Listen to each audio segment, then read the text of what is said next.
नमस्कार, स्वागत है आप सभी का एएनबी न्यूज की खास पेशकश न्यूज नाउ में। आपके साथ मैं हूं अमीषा यादव। न्यूज नाउ में आज सबसे पहले आपको बताएंगे महाराष्ट्र को पीएम मोदी ने कौन सी बड़ी सौगात दी है। वहीं दूसरे सेगमेंट में आपको बताएंगे तमिलनाडु में स्टालिन कैबिनेट में हुए बड़े फेरबदल के बारे में।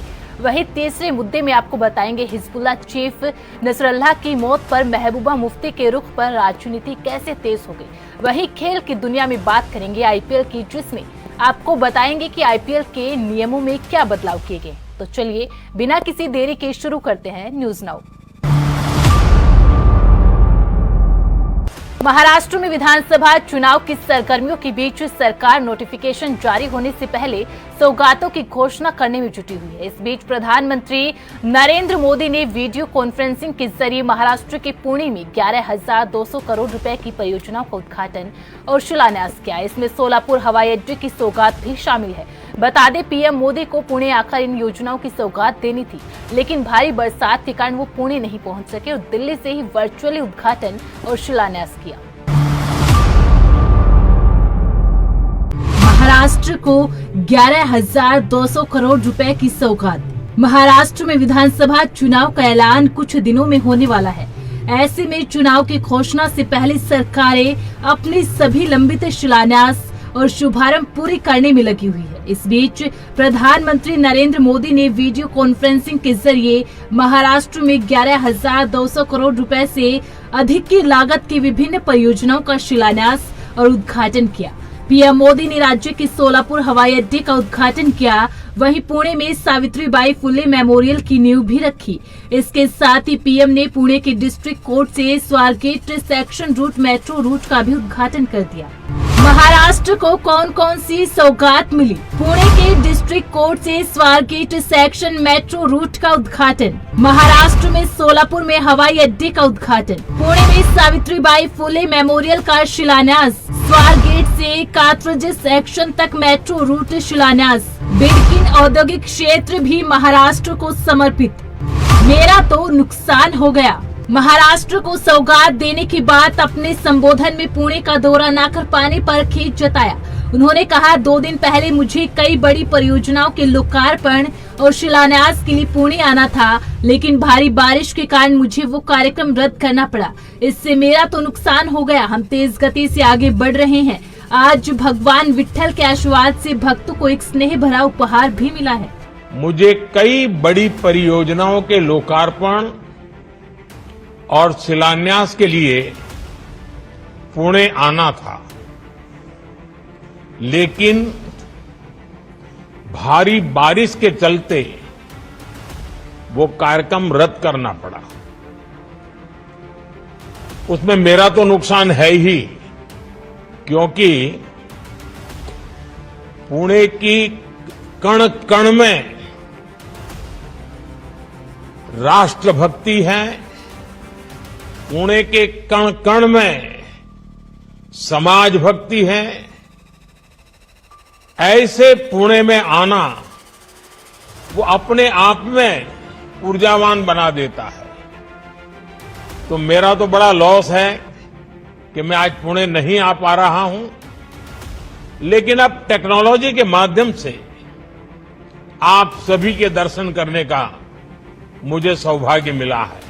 नए अध्याय की साक्षी बन रही है। अभी डिस्ट्रिक्ट कोर्ट से स्वारगेट सेक्शन रूट का लोकार्पण हुआ है। इस रूट पर भी अब मेट्रो चलना शुरू हो जाएगी। स्वारगेट कात्रज सेक्शन का आज शिलान्यास भी हुआ है। आज ही हम सबके श्रद्धेय क्रांति ज्योति सावित्रीबाई फुले मेमोरियल की नींव भी रखी गई है। पुणे शहर में ईज ऑफ लिविंग बढ़ाने का हमारा जो सपना है, मुझे खुशी है कि हम उस दिशा में तेज गति से आगे बढ़ रहे हैं। भाइयों बहनों, आज भगवान विट्ठल के आशीर्वाद से उनके भक्तों को भी स्नेह उपहार मिला है। सोलापुर को सीधे एयर कनेक्टिविटी से जोड़ने के लिए एयरपोर्ट को अपग्रेड करने का काम पूरा कर लिया गया है। यहां के टर्मिनल बिल्डिंग की क्षमता बढ़ाई गई है। यात्रियों के लिए नई सुविधाएं तैयार की गई हैं। इससे देश विदेश हर स्तर पर विठोबा के भक्तों को काफी सुविधा होगी। भगवान विट्ठल के दर्शन करने के लिए लोग अब सीधे सोलापुर पहुंच सकेंगे। पिछली सरकार में प्लानिंग और विजन दोनों का अभाव था। पीएम मोदी ने कहा, दुर्भाग्य से पिछले दशकों में हमारे देश में शहरी विकास के मामले में प्लानिंग और विजन दोनों का अभाव था। जब नीतियां बनती भी थी तो सालों साल परियोजनाएं अटकी रहती थी। पीएम ने कहा, लापरवाही और उपेक्षा किसी संस्कृति के कारण महाराष्ट्र और हमारे देश को नुकसान उठाना पड़ा। उन्होंने कहा, अब समय बदल गया है। पुणे की आधुनिक जरूरतों को ध्यान में रखते हुए बहुत पहले से काम किए जाने की जरूरत थी। पुणे में मेट्रो जैसा एडवांस ट्रांसपोर्ट सिस्टम बहुत पहले आ जाना चाहिए था, लेकिन दुर्भाग्य से बीते दशकों में हमारे देश के शहरी विकास में प्लानिंग और विजन दोनों का अभाव रहा। अगर कोई योजना चर्चा में आती भी थी तो उसकी फाइल ही कई वर्षों तक अटकी रहती थी। अगर कोई योजना बन भी गई तो भी एक एक प्रोजेक्ट कई दशकों तक लटका रहता था। उस पुराने वर्क कल्चर का बहुत बड़ा नुकसान हमारे देश को, महाराष्ट्र को और पुणे को भी हुआ। आप याद करिए, पुणे में मेट्रो बनाने की बात सबसे पहले 2008 में शुरू हुई थी, लेकिन 2016 में इसकी आधारशिला तब रखी गई जब हमारी सरकार ने अड़चनों को हटाकर तेजी से निर्णय लेना शुरू किया। और आज देखिए, आज पुणे मेट्रो रफ्तार भी भर रही है और उसका विस्तार भी हो रहा है। दरअसल आपको बता दें, पीएम मोदी को 26 सितंबर को इन परियोजनाओं का अनावरण और शुभारंभ करना था, लेकिन पीएम मोदी को पुणे और आसपास के क्षेत्रों में भारी बारिश के चलते अपना दौरा रद्द करना पड़ा। पीएम मोदी ने जिला न्यायालय से स्वारगेट तक पुणे मेट्रो सेक्शन का उद्घाटन किया, जिसे पुणे मेट्रो रेल परियोजना फेज 1 का काम पूरा हो गया। इसके अलावा प्रधानमंत्री स्वारगेट कार्ट्रिज एक्सटेंशन और पुणे मेट्रो फेज 1 की आधारशिला भी रखी। यह 5.46 किलोमीटर लंबा दक्षिणी विस्तार पूरी तरह से अंडरग्राउंड होगा और इसमें मार्केट यार्ड, पद्मावती और कटराज 3 स्टेशन होंगे। तमिलनाडु में सत्ताधारी डीएमके और मुख्यमंत्री एमके स्टालिन ने अपने बेटे उदयनिधि स्टालिन को उप मुख्यमंत्री बना दिया है। उदयनिधि के ओहदे में रविवार को बढ़ोतरी कर दी है। उन्हें राज्य का डेप्यूटी सीएम बनाया गया है, लेकिन डीएमके के इस फैसले का बीजेपी ने विरोध किया है। बीजेपी ने डीएमके पर करारा हमला बोलते हुए कहा, डीएमके का इतिहास तमिलनाडु के हितों के साथ तमिलनाडु की स्टालिन सरकार का विस्तार। तमिलनाडु में एमके स्टालिन सरकार में रविवार को बड़ा फेरबदल देखने को मिला। मुख्यमंत्री एमके स्टालिन ने अपने मंत्रिमंडल में जहां कुछ नए चेहरों को शामिल किया, वहीं कई मंत्रियों की छुट्टी कर दी। तमिलनाडु के राज्यपाल आर.एन. रवि ने नवनियुक्त आर. राजेंद्रन को सबसे पहले तमिलनाडु के मंत्री के रूप में शपथ दिलाई। इसके बाद तमिलनाडु के राज्यपाल आर.एन. रवि ने वी. सेंथिल बालाजी को तमिलनाडु के मंत्री के रूप में शपथ दिलाई। सेंथिल इसी सप्ताह सुप्रीम कोर्ट से जमानत मिलने के बाद जेल से बाहर आए थे। इसके बाद राज्यपाल आर.एन. रवि ने डॉक्टर गोवी चेझियान को तमिलनाडु के मंत्री के रूप में शपथ दिलाई। इसके बाद एम नसर को पद और गोपनीयता की शपथ दिलाई गई। उदयनिधि स्टालिन अब डिप्टी सीएम। वहीं तमिलनाडु की स्टालिन कैबिनेट विस्तार में सबसे खास बात ये रही कि एम के स्टालिन ने अपने बेटे और खेल मंत्री उदयनिधि स्टालिन के ओहदे में बढ़ोतरी कर दी। उन्हें राज्य का डिप्टी सीएम बनाया गया। इससे पहले उदयनिधि स्टालिन ने कहा कि उप मुख्यमंत्री कोई पद नहीं बल्कि एक जिम्मेदारी है। स्टालिन ने कहा, It's a big responsibility. The CM and the Council of Ministers have trusted me and do the justification. So there's a lot of criticism also. Of course, there will be criticism. That's what I'm telling you again. I'm taking all the criticisms also. I'm listening to all the criticism. I'll try my best to do my best for the public of people of Tamil Nadu. BJP के हमले पर DMK का पलटवार। वहीं उदयनिधि स्टालिन को deputy CM बनाए जाने पर राजनीति भी शुरू हो चुकी है। तमिलनाडु बीजेपी प्रवक्ता शहजाद पूनावाला ने राज्य में सत्तारूढ़ डीएमके पर निशाना साधते हुए कहा, डीएमके और इंडिया गठबंधन की यही फितरत है कि उनके लिए देश पहले नहीं बल्कि परिवार पहले है। उन्होंने कहा कि यही हाल बाकी गठबंधन साथियों का भी है। वहीं डीएमके की सांसद और करुणानिधि की बेटी कनिमोझी ने बीजेपी के आरोपों पर पलटवार किया। आज ये स्पष्ट हो चुका है कि डीएमके और इंडिया अलायंस की तमाम पार्टियां ये पॉलिटिकल पार्टी नहीं है, ये प्राइवेट लिमिटेड फैमिली रन कंपनियां हैं। इसीलिए पहले दादा, फिर पिता, फिर पोता, यही मॉडल चलता है, सनराइज का मॉडल। और देखिए, सारी इंडिया अलायंस की पार्टियों का ये सनराइज मॉडल है। लालू जी चाहते हैं तेजस्वी का सन जो है वो राइज हो, मुलायम जी चाहते थे अखिलेश जी का सनराइज हो, सोनिया जी चाहती है राहुल का सनराइज हो, शरद पवार जी चाहते हैं सुप्रिया का सन या डॉटर राइज हो, इसी प्रकार से ममता दीदी चाहती है अभिषेक का सनराइज हो। पर इस सनराइज के चक्कर में पार्टियों का सनसेट होता जा रहा है और देश के सन और डॉटर के बारे में इन लोगों को कोई चिंता नहीं है, क्योंकि ये of the family, by the family और फॉर द फैमिली है। और इन तमाम दलों के दो पिलर हैं, एक है भ्रष्टाचार, दूसरा है परिवार।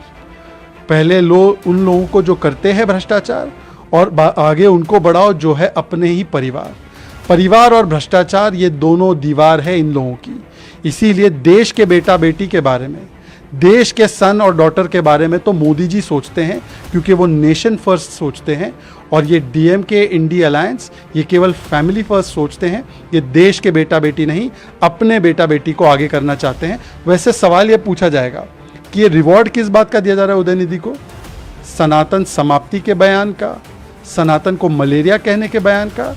ये तो राहुल गांधी ही बता पाएंगे कि उदयनिधि को आज जब डिप्टी सीएम उनकी सरकार, कोएलिशन की सरकार बना रही है, तो सनातन की समाप्ति का इनाम दिया जा रहा है। It is the chief minister who has been voted to make that decision, and he has made the decision. So I don't think the opposition parties, can make that decision or question the chief minister's decision about any of his decision regarding the cabinet. 2022 में पहली बार मंत्री बने उदयनिधि। दरअसल 2022 में cabinet फेरबदल में उदयनिधि स्टालिन को मंत्री पद आवंटित किया गया था। मंत्री उदयनिधि स्टालिन को युवा कल्याण और खेल विभाग आवंटित किया गया। इसके बाद हाल ही में उनके साथी मंत्रियों की ओर से उन्हें उप मुख्यमंत्री बनाने की मांग रखी गई थी। इसके साथ ही उनके उप मुख्यमंत्री बनने की अटकलें भी तेज हो गई, जिसके बाद सीएम एम के स्टालिन ने कैबिनेट फेरबदल में मंत्री उदयनिधि स्टालिन को उप मुख्यमंत्री का पद देने का फैसला किया। बता दें कि डीएमके ने 2006 से 2011 तक तमिलनाडु में सत्ता में थी। तत्कालीन मुख्यमंत्री करुणानिधि के खराब स्वास्थ्य के कारण एम के स्टालिन ने उप मुख्यमंत्री का पद संभाला। 2011 से 2021 तक एआईडीएमके सत्ता में थी, लेकिन जयललिता की मृत्यु के बाद इडापाडी पलानीस्वामी को मुख्यमंत्री चुना गया, जिसके बाद साल 2021 के विधानसभा चुनाव में डीएमके ने बहुमत हासिल किया और एम के स्टालिन सीएम बने। Special desk ANB news.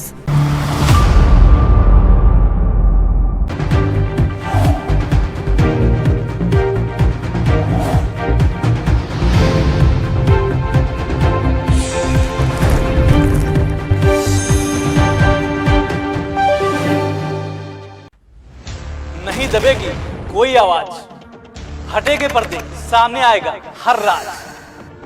वो सिखाते हैं हकीकत, उनकी सच्चाई सामने लाते हैं हम। इसीलिए एएनबी न्यूज पर भारत को है नाज।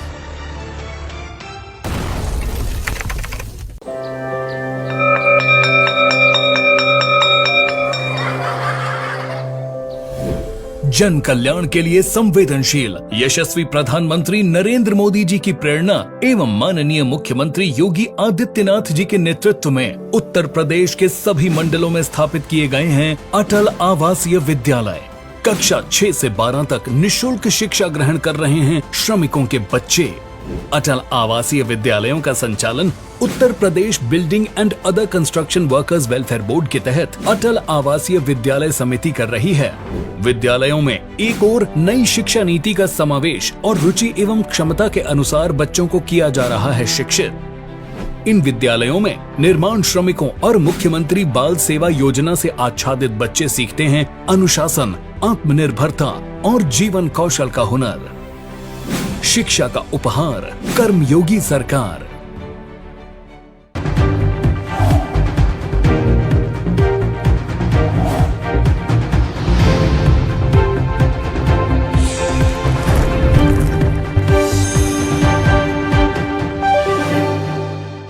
इजराइल ने शनिवार को हिजबुल्लाह चीफ नसरुल्लाह के मारे जाने के बाद कुछ लोग शोक मना रहे हैं। नसरुल्लाह की मौत का असर भारत में भी देखने को मिला। जम्मू कश्मीर में जहां इसको लेकर सड़क पर उतरकर नारेबाजी की गई, वहीं कश्मीर के कई नेताओं ने नसरुल्लाह की मौत पर शोक जताया। कश्मीर की पूर्व मुख्यमंत्री महबूबा मुफ्ती ने भी नसरुल्लाह की मौत पर शोक जताया। यहां तक उन्होंने अपनी चुनावी जनसभा को भी रद्द कर दिया। वहीं एनसी नेता उमर अब्दुल्ला ने इजरायली हमलों को गलत ठहराया, लेकिन बीजेपी इस मामले पर इन दलों पर निशाना साध रही है। इजराइल ने हिजबुल्लाह चीफ हसन नसरुल्लाह को लेबनान की राजधानी बैरूत में बम बरसाकर मार गिराया, लेकिन इसे लेकर भारत के जम्मू कश्मीर में बेचैनी मच गई है। यहाँ सैकड़ों लोग विरोध प्रदर्शन करते दिखे। जम्मू कश्मीर के लोग सड़कों पर उतर आए। इस दौरान प्रदर्शनकारियों ने इजराइल के खिलाफ जमकर नारेबाजी की, साथ ही लेबनान को अपना पूरा समर्थन देने की अपील की गई। वहीं दूसरी ओर पीडीपी की प्रमुख महबूबा मुफ्ती ने तो नसरुल्लाह की मौत के बाद अपना चुनाव प्रचार अभियान ही रद्द कर दिया।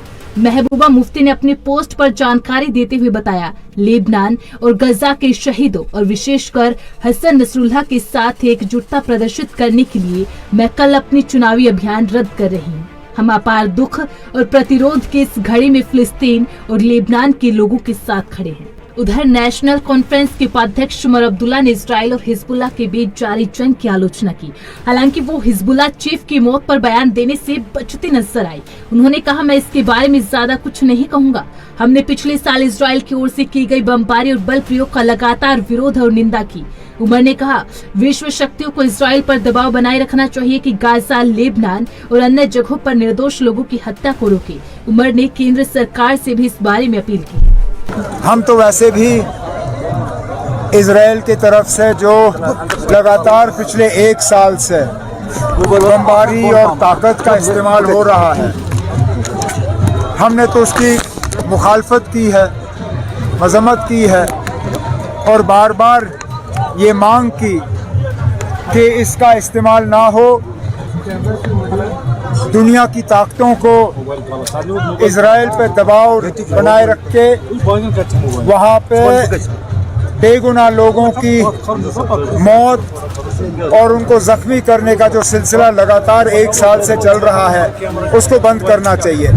चाहे वो गाजा में हो, चाहे लेबनान में हो, चाहे कहीं और हो। जो कल हुआ उसके बाद ऐसा लगता है जैसे पूरे क्षेत्र में अब जंग के बादल जो है नजर आ रहे हैं। हिंदुस्तान की हुकूमत को, हिंदुस्तान के वजीर आज़म को, बाकी मुल्कों के लीडरान को इजराइल पर दबाव बनाए रख के वहाँ दोबारा अमन कायम करने की मुकम्मल कोशिश करनी चाहिए। वहीं पीडीपी प्रमुख महबूबा मुफ्ती के बयान पर बीजेपी ने सवाल खड़े किए। जम्मू कश्मीर के पूर्व उप मुख्यमंत्री और बीजेपी नेता कविंद्र गुप्ता ने कहा, हसन नसरुल्लाह की मौत से महबूबा मुफ्ती को दुख क्यों होता है? जब बांग्लादेश में हिंदुओं पर हमला होता है और उन्हें मार डाला जाता है तो वे चुप्पी साधे हुए थी। वहीं बीजेपी के कई नेताओं ने महबूबा के बयान पर तीखी प्रतिक्रिया दी है। देखो, हिजबुल्लाह के जो कमांडर है नसरुल्लाह, उसकी मौत पर महबूबा मुफ्ती को इतनी तकलीफ क्यों है? जब बांग्लादेश में हिंदुओं का कत्लेआम होता है तब इनकी आवाज़ बंद हो जाती है। आज इजराइल पर हमला करने वाला हजीबुल्लाह, उसका कमांडर अगर मारा जाता है तो ये एक दिन के लिए प्रचार बंद कर देती है। ये घड़ियाली आंसू हैं, मगरमच्छ के आंसू हैं। लोग इसकी सारी जो मंशा है उसको समझते हैं। इस प्रकार के षड्यंत्र करने से कुछ होने वाला नहीं है। इंसानियत के नाते जो बात करनी वही सही है। जिस व्यक्ति ने पूरे दुनिया में आतंक फैलाया था उसका मरना ही ठीक है। चेहरा भी सामने आया है जो आज तक जम्मू कश्मीर में आतंकवादियों का, अलगाववादियों का और पथराव करने वालों का समर्थन सहयोग करते रहे। आज अगर दुनिया भर में कहीं आतंकवाद के खिलाफ कार्रवाई होती है तो नेशनल कॉन्फ्रेंस, पीडीपी और कांग्रेस जैसी पार्टियां उनके समर्थन में नजर आती हैं। उनको गाजा तो नजर आता है लेकिन ढाका में हिंदुओं की हत्याएं नजर नहीं आती। उनको जम्मू कश्मीर के हजारों लोगों की हत्याएं याद नहीं आती जिन मासूमों को, निर्दोषों को इस आतंकवाद के चलते उनकी हत्या हुई थी।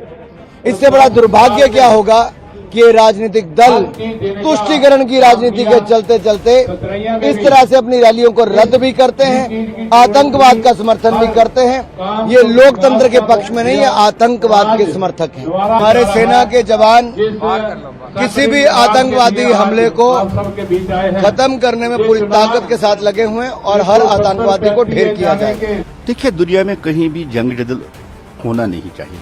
अमन से रहो और अमन के साथ ही जिंदगी गुजारे। लास्ट में तो जब देखा जाता है बड़े बड़ी जंग होते हैं और जंगों के बाद टेबल पे आके बात करनी पड़ती है। लेकिन महबूबा जी रिलीजियस कार्ड यहाँ खेल रही है। इलेक्शन के दिन है, इलेक्शन के दिनों में अब आज कह रही है कि मैंने कैंपेनिंग आज बंद की है। ये एक रिलीजियस कार्ड है, इलेक्शन स्टंट है महबूबा जी का। कमेंडेबल है कि इसको हम भी कंडेम करते हैं कि दुनिया में कहीं मरने नहीं चाहिए लोग, चाहे वो कोई भी हो। जंग किसी बात का इलाज नहीं है। रशिया और यूक्रेन ने जंग किया, वहां भी हजारों लोग मरे गए, लेकिन अभी तक जंग ही चल रही है। लास्ट में आपको टेबल पे आके बातचीत करनी पड़ती है। दुनिया के जितने भी मसाइल है वो टेबल पे आके ही हल होने चाहिए। अब महबूबा जी का अपना एक अंदाज है, हमेशा वो तुष्टीकरण कहते हैं या इस्लामीकरण कहते हैं, इसको भी उन्होंने अपने हक में बनाने की कोशिश की। इसलिए उन्होंने आज ये कैंपेनिंग बंद करने की अनाउंसमेंट की। वैसे भी आज लास्ट दिन कैंपेनिंग का था। अब यहाँ के जो वोटर्स है, मुस्लिम वोटर्स है, उनको रिझाने के लिए महबूबा जी ने एक कार्ड खेला है। महबूबा जी कार्ड खेलने में माहिर है। तो जो एनसी और कांग्रेस की जो अलायंस हुई है, क्या लगता है आपको इस बारे में? देखिए, उसमें दरार पड़ चुकी है। वो खुदगर्जी का अलायंस है। कांग्रेस नेशनल कॉन्फ्रेंस को धोखा दे रही है, नेशनल कॉन्फ्रेंस कांग्रेस को देख रही है। जहां जहां उनके कैंडिडेट है वहां उन्होंने इंडिपेंडेंट खड़े कर दिए। ये चलने वाला अलायंस नहीं है। दरार पड़ चुकी है, शगाफ पड़ चुका है और कभी भी ये अलायंस टूट जाएगा। दरअसल इसराइल ने लेबनान में शुक्रवार और शनिवार को किए ताबड़तोड़ हवाई हमले में हसन नसरुल्लाह को मार गिराया था। इसराइल के इस हमले ने जहां हिजबुल्लाह को एक बहुत बड़ा झटका दिया। बता दें कि इसराइल और हिजबुल्लाह के बीच 2006 के बाद सबसे भयानक लड़ाई छिड़ी। 2006 में लेबनान पर हुए इजरायली हमले में 1000 से ज्यादा लोगों की मौत हुई थी। वहीं दूसरी ओर विश्व भर में इस हमले पर प्रतिक्रियाएं सामने आ रही है। उधर हिजबुल्लाह ने नसरुल्लाह की मौत के बाद जारी अपने बयान में कहा, सैयद हसन नसरुल्लाह अपने महान अमर शहीद साथियों में शामिल हो गए, जिनका उन्होंने लगभग 30 वर्षों तक नेतृत्व किया था। Special desk ANB news.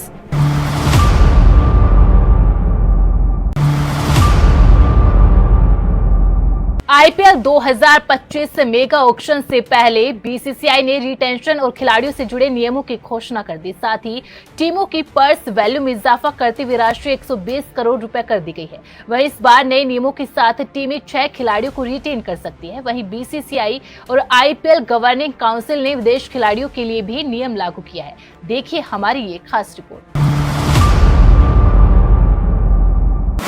6 खिलाड़ियों को कर सकते हैं रिटेन। बीसीसीआई के नए नियम आ जाने के बाद इंडियन प्रीमियम लीग के मेगा ऑक्शन से पहले फ्रेंचाइजी टीमें 6 प्लेयर्स को रिटेन कर सकेंगी। इनमें 5 इंटरनेशनल और 1 अनकैप्ड प्लेयर शामिल हो सकता है। वहीं इस बार इंडियन सुपर किंग्स के MS धोनी बतौर अनकैप्ड प्लेयर बनकर आईपीएल खेल सकेंगे। ये जानकारी बीसीसीआई ने शनिवार को आईपीएल गवर्निंग काउंसिल की एनुअल मीटिंग के बाद दी है। इसके साथ ही अब टीमों की पर्स लिमिट भी 100 100 करोड़ से बढ़ाकर 120 करोड़ रुपए कर दी गई है। टीमों को मेगा ऑप्शन में राइट टू मैच कार्ड भी मिलेगा। एक टीम स्क्वाड के ज्यादा से ज्यादा 6 प्लेयर्स को रिटेन कर सकती है। इससे KKR, SRH, CSK, RR और MI जैसी स्टेबल टीमों को अधिक फायदा होगा।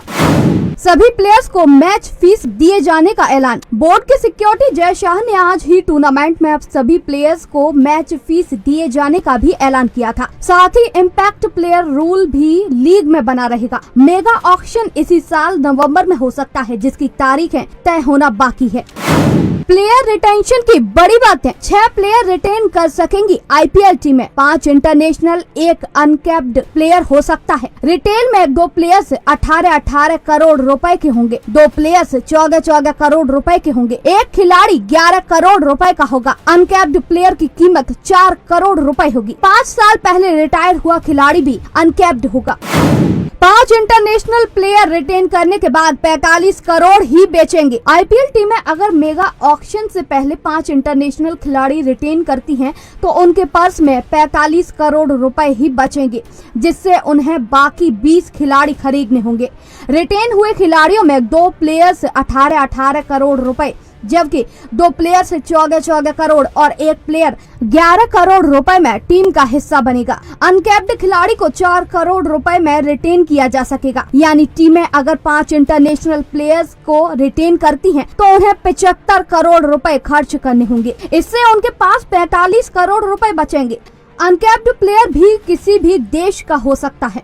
6 रिटेन प्लेयर्स में टीमें चाहे तो 2 अनकैप्ड भी शामिल कर सकती हैं। 6 प्लेयर्स रिटेन करने पर टीमों को 79 करोड़ रुपए खर्च करने पड़ेंगे। इससे टीमों के पास 41 करोड़ रुपए ही बचेंगे। IPL मेगा ऑक्शन में हर बार विदेशी और भारतीय प्लेयर रिटेन करने की लिमिट तय होती थी। हालांकि इस बार विदेशी और भारतीय प्लेयर्स को रिटेन करने की कोई लिमिट नहीं है। फ्रेंचाइजी चाहे तो 5 भारतीय या 5 विदेशी प्लेयर्स को भी रिटेन कर सकती है। विदेशी खिलाड़ी को मेगा ऑक्शन में रजिस्ट्रेशन कराना होगा। अगर प्लेयर्स ने रजिस्ट्रेशन नहीं कराया तो उन्हें अगले साल IPL में भी शामिल नहीं किया जाएगा। विदेशी खिलाड़ी अगर ऑक्शन में बिकने के बाद IPL से नाम वापस लेते हैं, तो उन्हें अगले 2 ऑक्शन में बैन कर दिया जाएगा। अगर किसी भारतीय खिलाड़ी ने 5 साल पहले आखिरी इंटरनेशनल मैच खेला हो, तो उन्हें ऑक्शन में अनकैप्ड प्लेयर के रूप में गिना जाएगा।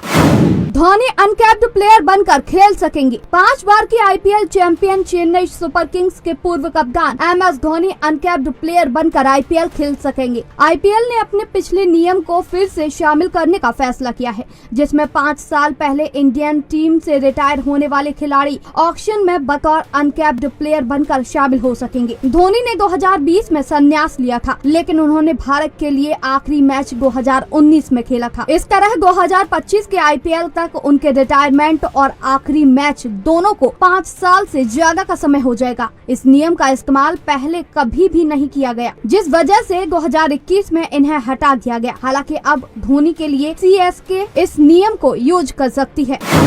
राइट टू मैच कार्ड की वापसी। IPL मेगा ऑक्शन में राइट टू मैच कार्ड भी वापसी हो रही है। टीमें अगर किसी प्लेयर को रिटेन नहीं कर पाती हैं, तो उन्हें मेगा ऑक्शन में राइट टू मैच कार्ड का इस्तेमाल कर अपने साथ रख सकेंगी। टीमें चाहे तो सभी 6 प्लेयर्स को रिटेन कर सकती हैं, या फिर कुछ प्लेयर रिटेन करने के साथ कुछ को राइट टू मैच कार्ड से स्क्वाड भी रख सकती हैं। अगर टीमें चाहे तो एक भी खिलाड़ी रिटेन न कर सभी 6 प्लेयर्स को राइट टू मैच कार्ड के जरिए भी खरीद सकती हैं। राइट टू मैच यानी RTM कार्ड को टीमें ऑक्शन में इस्तेमाल कर सकती हैं। उदाहरण के लिए मान लीजिए रोहित शर्मा को मुंबई इंडियंस ने रिटेन नहीं किया, उनका नाम ऑक्शन में आया और उन्हें रॉयल चैलेंजर्स बेंगलुरु ने 10 करोड़ रुपए में खरीद लिया।